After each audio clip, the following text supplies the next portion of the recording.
And Winter Storm Fern brought dangerous conditions across the region. And for one gymnastics gym, the damage went far beyond slick roads. Fox 33's Cassidy Collins reports.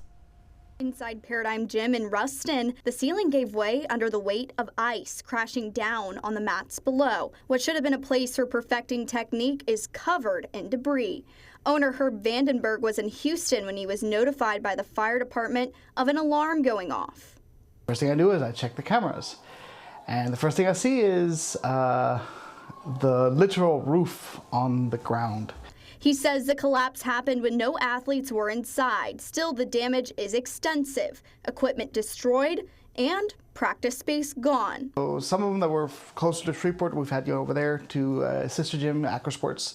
And then my team, as most of us as we can get, we've actually gone over to Monroe to Gym Pro, who has opened the doors to us. For Paradigm athletes, the gym is more than a building. It's where confidence is built, friendships are formed, and hard work turns into victory. Now those routines are being rewritten.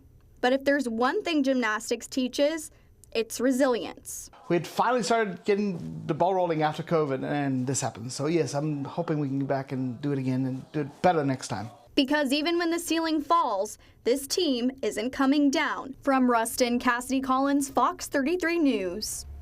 Thank you, Cassidy. Repairs are expected to take over a year with no guarantees for full coverage from insurance.